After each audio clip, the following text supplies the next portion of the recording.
Hey everyone, my name is Simpsy. How you all doing? Welcome back to some more Hearts of Iron 4 Cold War mod here today on the channel. We're back with episode 4 of my United States campaign, and we have a new president. Hubert Humphreys III has taken over. We're still continuing with our battle for India, so if you like the sound of that, feel free to leave the video a like and subscribe if you're new. I'd really much appreciate it. We've got a proxy war going on in the peninsula. Unfortunately, Pakistan fell. We obviously were backing the regime there. The Soviets backed the Afghans in their attack, and then the Indians as well. Germany has been reunified, so that's a big, massive change. And Poland doesn't seem to be in the USSR alliance, the Comintern, the Warsaw Pact. Alright, so once we topple the Indian government, we'll put in a pro-American. It's taken us a little while, this one. We are playing on historical focus is turned off, but there's obviously a lot of story points and still some sort of major timeline events like the Vietnam War, Korean, but also going unhistorical. We're going to have the proxy war here. For example, in the Korean Peninsula, 240k lost Americans, which isn't good. But now that we've managed to capture most of the southern air bases in the peninsula, we look a lot better with air supremacy. But so far, whenever the US Air Force goes up against the Soviets, they seem to either have superior pilots or more or less just potentially more quick and agile aviation craft. So Hubert, now in charge, wants to back a coup in Indonesia, which is fitting, I suppose. There's been a lot of small conflicts. They're actually currently still at war. Wars-wise, got some conflict going on in the Congo. Have to keep an eye on, but India is about to capitulate. We'll be able to puppet them, and then ultimately bring them under the NATO umbrella, as it were. So, if we ever get attacked, or the Pakistanis ever get attacked, we're going to be bringing in the might of India. So we have 13 million manpower. If we puppet and split apart India, we'll have multiple more puppets. We'll try and give Pakistan some territory as well. But it's going to be interesting to see how we partition the Indian subcontinent.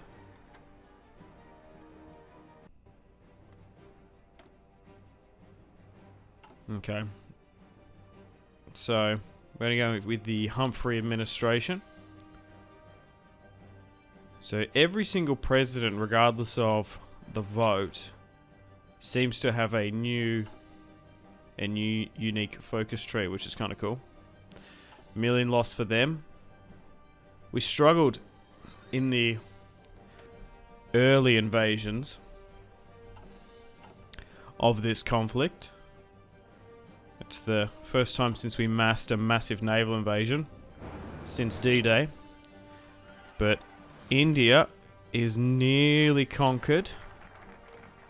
We're starting to retake some of the regional administration parts in Pakistan as we push to Afghanistan eventually, to that Soviet-Afghan border. And now we're fully dominating the air. My god, some of those bombs are actually flying all the way from the US. Some of those super heavies. Crikey. Okay, so now we're bringing in the security apparatus to help on out. Although they had the numbers, we had the military and infantry supremacy over them. Although they did fight valiantly with Soviet equipment and material. BMPs burning all over the place. Hey, and they've capitulated. So with the Treaty of New Delhi, we took 5 states, and we've managed to liberate the Chinese People's Republic. Okay, India, Pakistan. Oh, we've even like partitioned India somewhat as well. Nice. Okay, so let's have a look at this. Interesting. So we've managed to take nearly the Bengal sort of east coast there. We're still at war with Afghanistan for now, but now we've got India and its various states. So Social Democrat is now back in. Yep, so India is now officially a puppet, and the United States has moved on in and regionally controlled the coast directly. So we're going to be able to buy we're going to be able to build military installations and buy more investment down in here. We actually control an airbase outright. So it looks like essentially Bangladesh is under the control of Pakistan. Interesting, even though they're split apart. So we've got like another region here. That's like an ethnic region, I think. Maybe these guys are slightly different here as well. So we've divided up India, so they'll never get as strong. Pakistan is now back on the map, and Afghanistan as well. So we're going to be able to, once we take all of the territory, we're going to be able to build up all the logistics and the supply chains to dominate the south here, to unite against the People's Republic of China if they ever mass an attack on India, Iran, or potentially. Interesting. Or the Soviets. So Japan seems to still control Taiwan. So I guess they took it. That's why. Oh, yeah, so like instead they actually fled into sort of Nepal, the remnants of the Chinese government, and not to Taiwan for whatever reason. Interesting. Also got to keep an eye on Germany to see where they go. Small little pocket of resistance there. But look at all this. Either our direct puppets or fully under the direct control of Washington. Right, they've now capitulated. We've even got a bunch of rifles there. Nice. And now they are socially democratic. Perfect. The Northwest Frontier Province. Strange. Okay. And these are all our direct puppets. We haven't managed to get 5 from that. Tibet is still neutral. Oh, yeah, so they actually like hang out in Tibet there. That's kind of cool. That in this alternative timeline, the government in exile never fled to Taiwan. They fled to the Tibetan plateau. We've got some divisions going down in Congo. Okay, so now with the war in India wrapped up, we've got some free divisions. And they've been sent to the Congo to actually go against the Social Democrats. But the Soviets are backing them as well. So we've got another proxy war in Africa. That's the next frontier for us. Hopefully things will die down a little bit in the South Pacific as we move into the Roaring 60s.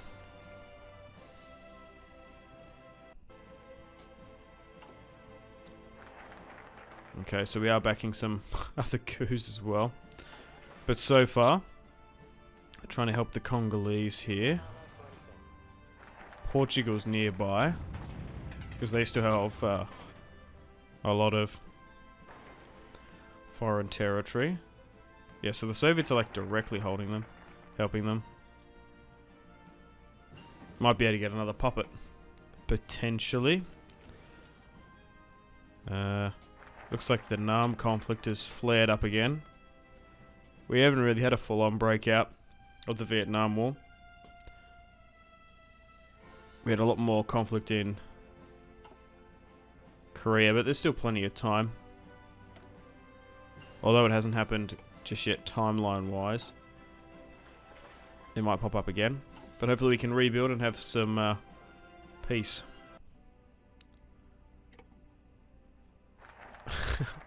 Operation Midnight. hilarious. We already had the MK Ultra event as well.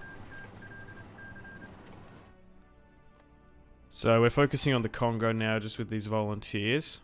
But we do need to replenish and repair and build up some stockpiles, as we did chew through a couple years worth of equipment in the Indian Peninsula, but it should be worth. We're going to be able to convert and control some of those very valuable East Coast Indian territories. So we've still got Pattons and Shermans on the battlefield. Eventually we want to get M1 Abrams. So, under a new presidential reign, Hubert Humphrey in this alternative timeline from Minnesota, he lost in the Republican nominee against Richard Nixon. So, I wonder if we're not going to have Nixon or potentially Reagan in this series, because we've had a fair few presidents that were either politicians, never even ran for the nominee, and sometimes even lost the nominee. Interesting. Okay.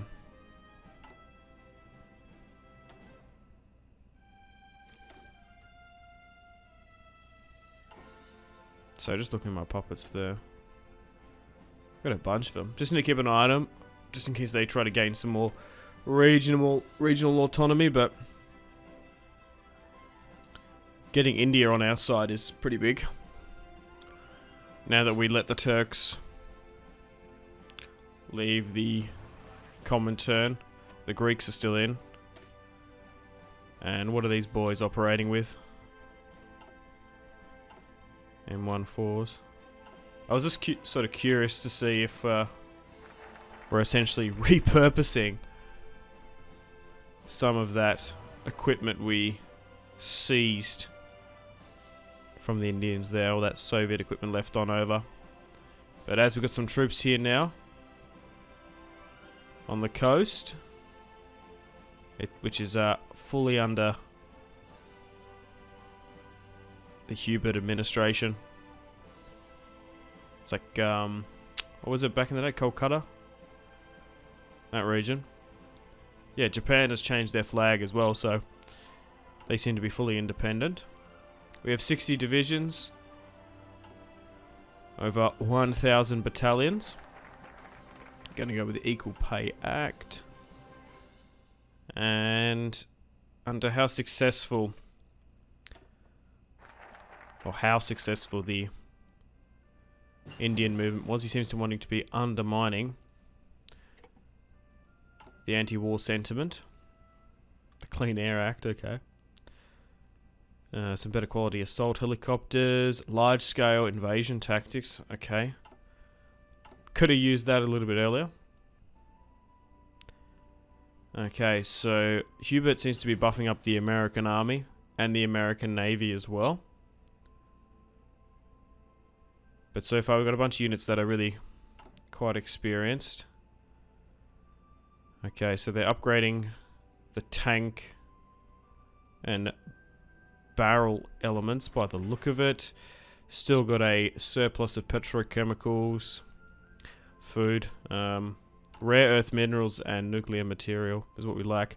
So we currently have 58k infantry equipment stored. We want to try and get that up quite a bit. We used a fair few. Still got plenty of tanks, plenty of trucks.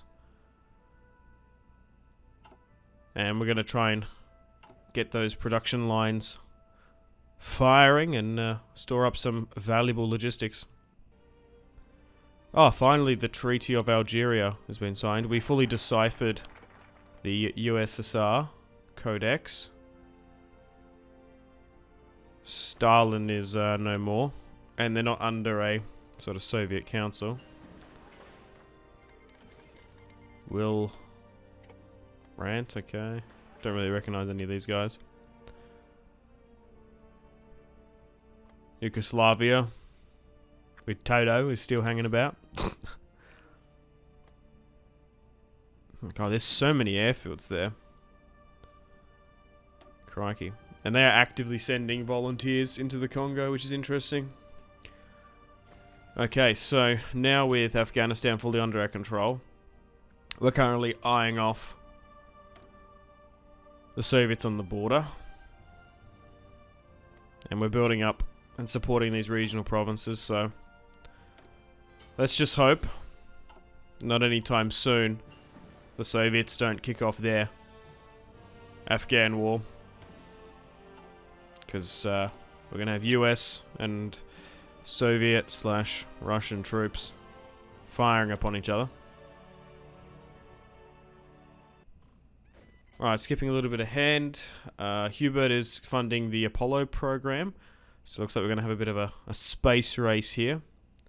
Who's going to get to the moon? Will it be the Americans or the Soviets? Alright, Mao's just sort of chilling. Still backing North Korea. 1964.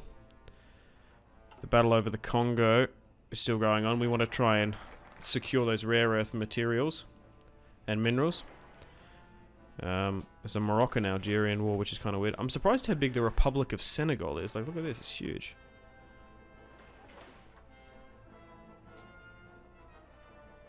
Interesting. The Kingdom of Morocco, monarchist. Algeria actually threw out the French by the look of it. Seems like the US Congo forces are throwing back the Soviets. Yeah, we've actually got a bit of a test conflict here in the thick jungles of the Congo. We got some more spot fires back in Vietnam. There was a bit of an armistice, but things are flaring back up. The Americans still keeping a watchful eye over it. Oh, hang on. We've been called in here along with all our various puppets. And the Vietnam War has begun.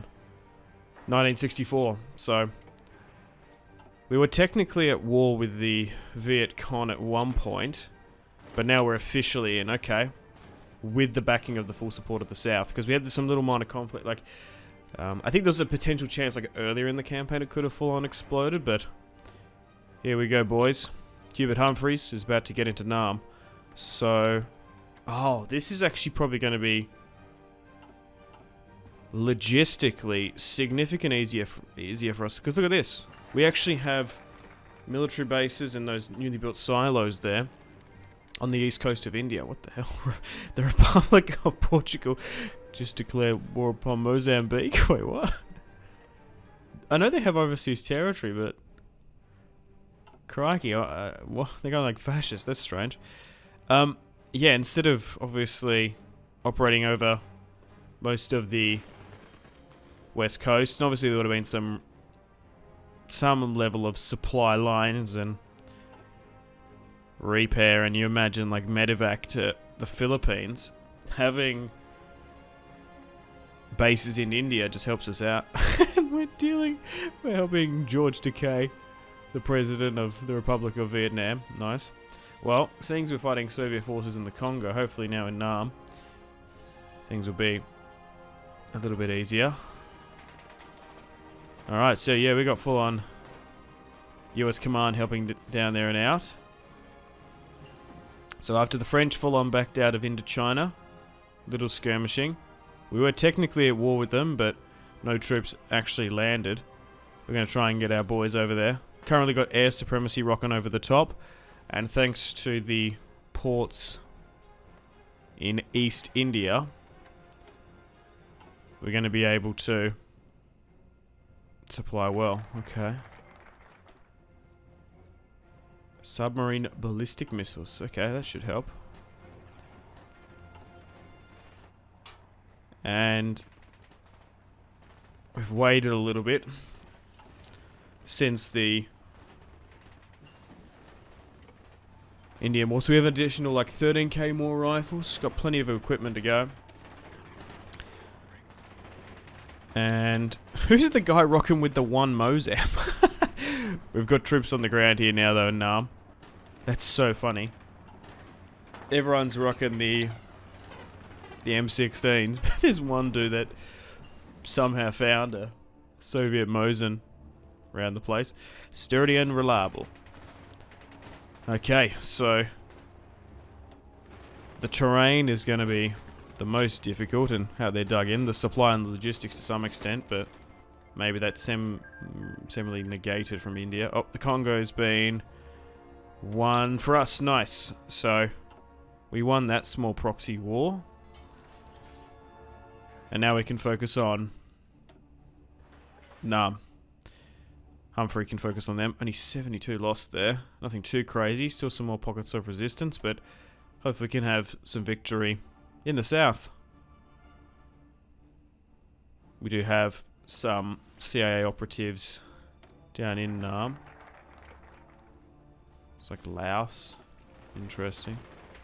We are even struggling to push into these two tiles, but hopefully we can, with aerial supremacy, start napalm in the jungle. So yeah, even we're getting food, water, and various levels of infrastructure actually being built in India, which is pretty good.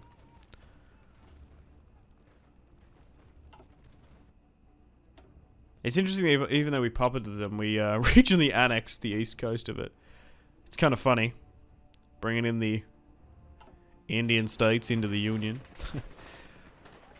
But at the moment, just sort of trading at the moment. January 1965, US forces have landed in Nam, and we're going to be dealing with the Vietnam War, I imagine, over the next couple of episodes. So, well, unfortunately, guys, on that note, it's time to end the video here. Thank you very much for watching. Hope you've enjoyed episode 4 of the Hearts of Iron 4 Cold War mod United States campaign. Still plenty more of this campaign to come. I would love to get to at least the early 90s, to around about historically when the USSR collapsed. And so far, we're still dealing with these small Cold War proxy conflicts. We eventually want to try and have a hot war when we're strong enough between the two superpowers. But anyway, thanks for watching. Make sure to take care of yourselves. Have a fantastic rest of your day. If you want to see more from me, check out the videos on screen. Thank you so much for watching, and I will see you in the next one. Cheers.